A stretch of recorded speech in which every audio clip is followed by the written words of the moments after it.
don't like the way the season's gone either. I'm not going to pretend otherwise. I'm not going to be influenced excessively from week to week, from win to loss, from loss to win, from sputtering offensively to erupting, from multiple defensive takeaways to getting gashed for 200 on the ground.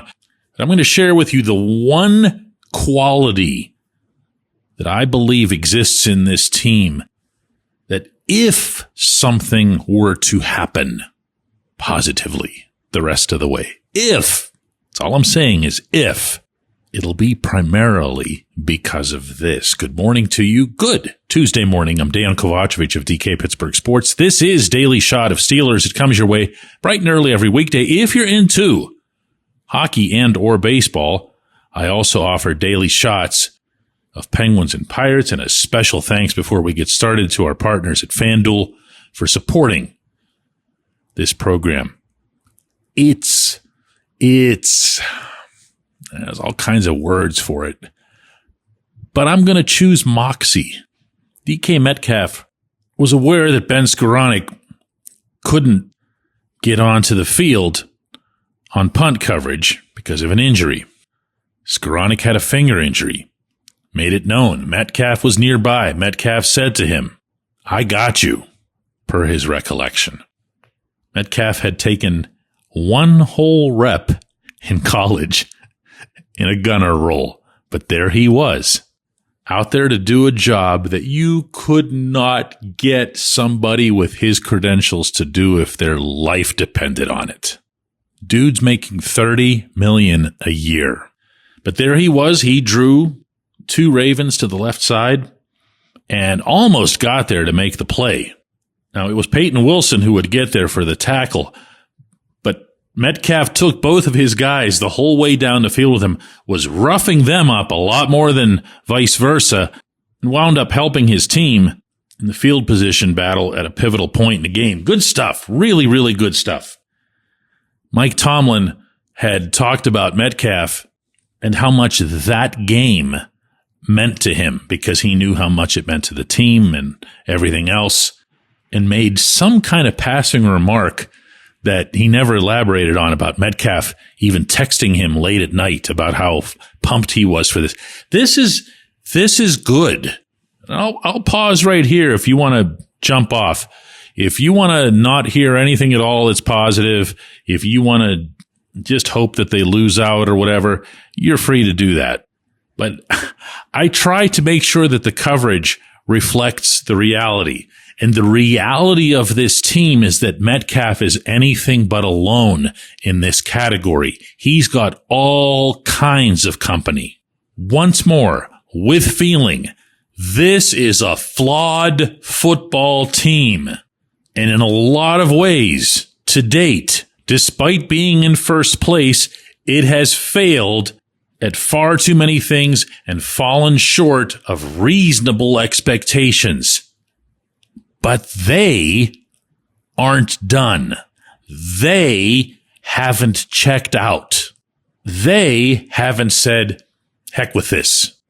I think it goes without saying that a lot of the fan base has. If you know anything about how I do things, I'm not the one to criticize fans for one thing or the other. You feel however you want. Only you can write that story. But the players, you can tell in there and listening to them and watching how they interact.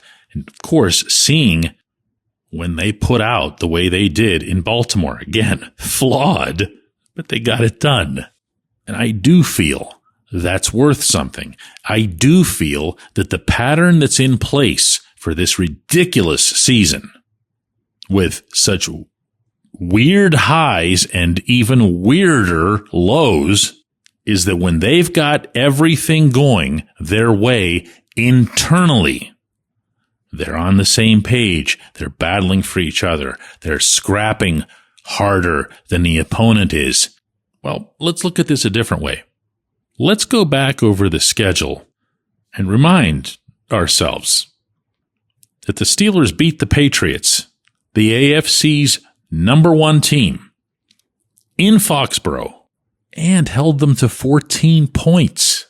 All the Patriots have done since then is win every single game they've played, all 10 of them.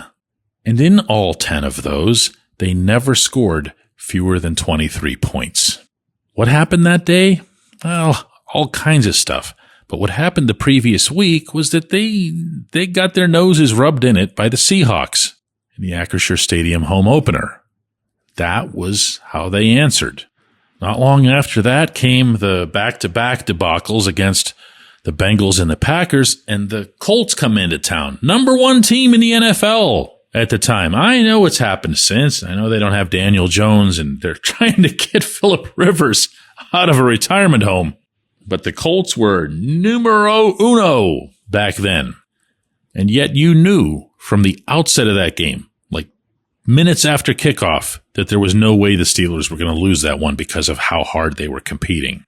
Then they lost 3 out of 4, the last of those being their ugliest by far. The one against the Bills, in which everybody was chanting for Mike Tomlin's firing and booing Renegade and everything else. They go to Baltimore. And yeah, that. So when I look at the rest of the Steelers' schedule, and I see the Dolphins are here, obviously, next Monday night. Dolphins are playing a lot better, but the real challenge, and you and I know this, is how are they going to handle that crowd the first time something bad happens? The first time there's a noise of negativity that comes from the yellow seats. My feel for this group is that they're going to have the right reflex for that. Following week, they go up to Detroit. Yeah, the Lions are just a better football team. Then it's a trip to Cleveland with a chance, possibly to put themselves into a really, really, really solid playoff position, if not outright clinching. How do you think that'll go? What if that regular season finale in early January against the Ravens here in Pittsburgh ends up meaning something? How do you think that'll go? I don't get it either. I'm not sure they do. But that's the precedent. It just is. It's almost as if they're feeding off that adversity rather than, smiling in the face of it, as Tomlin likes to say. When we come back, J1Q.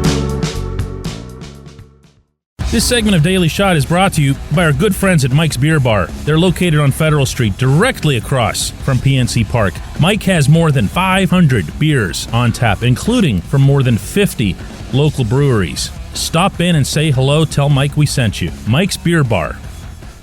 Football season's finally here. Time to check out the latest odds, futures, and win totals on the FanDuel Sportsbook. Think the Steelers are headed to the Super Bowl? Lock in your bets today.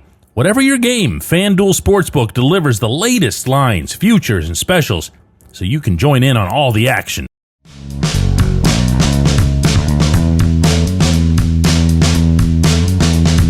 Today's J1Q comes from Steven, who says, DK, was this game Sunday in Baltimore some kind of sign that we're all wrong and that Mike Tomlin must stay, or is this just another freaky NFL/Ravens/Steelers fun fest that we witnessed? Yeah, I got a couple of things to say about this. One is that I don't recall exactly what I either spoke or wrote about Tomlin in all the coverage that I offered from Baltimore. There was a lot of it, not making an excuse, but there was a lot. But my sense is that I didn't give sufficient credit to Tomlin for winning that game. Now, you can take that a million different ways. You can say, hey, if the NFL doesn't rule on that catch the way they did, or the infraction for touching Christian Kuntz, which the NFL apologized for yesterday to the Ravens, then it's just another L. It's just another game where they got gashed for 200 yards and just another reason to get rid of the guy. But you also got to look at everything that I brought up in the opening segment, I feel anyway, and understand that if your players are still putting out the way these guys are from the effort standpoint, from the playing through injuries standpoint, from the sticking up for each other standpoint, you can't do that without acknowledging the head coach's role in that. You just can't. It's not right. But I've also got this to say. Stephen. And I don't want to go back and forth on this. Like I was suggesting at the top of today's show, I don't want to go every week, fire him, keep him, extend him, fire him again, keep him again, extend him for the rest of the millennium. I made my case back in January of this calendar year after the playoff loss in Baltimore that the Steelers would be better off going in a new direction at head coach, going in a new direction, obviously, at the quarterback position, and in turn allowing this management team to go on a broader new direction that wouldn't be so heavily influenced by the massive presence that Tomlin has in the organization and the leadership structure. Not that I got all that complicated with it. The message was, fire Tomlin. I haven't seen anywhere near enough in the 2025 season to change that stance, so I haven't. In fact, at times I've seen plenty that would reinforce the stance while trying to see both the good and the bad and the new as well as the old. When the Steelers showed up in Dublin and clearly surprised Brian Flores with the offensive scheme that nobody had seen, that's not when you just sit there and stick to your stance. You say, hey, nice job there. Way to go, Tomlin and Arthur Smith, and so on and so forth. And then when it's all done, you look at it and go, all right, what about the pluses and minuses? What are the short-term issues? What are the longer-term issues related to the franchise? So if you choose to approach things like this and you get asked, Stephen, were we all wrong about Tomlin? You're going to have the same kind of reaction I am right now, which is really based on one scattershot game that could have gone either way, where there was some good and some bad. And you know what? I'm going to say something I'm going to regret here, but it's okay to just look at the rest of this season as being the rest of this season. It really is.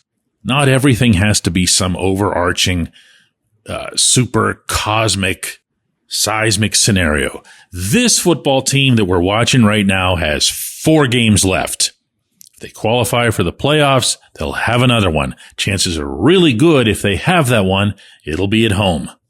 The best team in the AFC, and I'm not going to apologize for not including the Broncos. I think they're not utterly phony, but they're not an 11-2 team, even though they are 11-2. However those matchups shape up, Steelers have already beaten 3 of the current top 9 teams in the conference. You know, it's football. Have fun with it. See how it goes.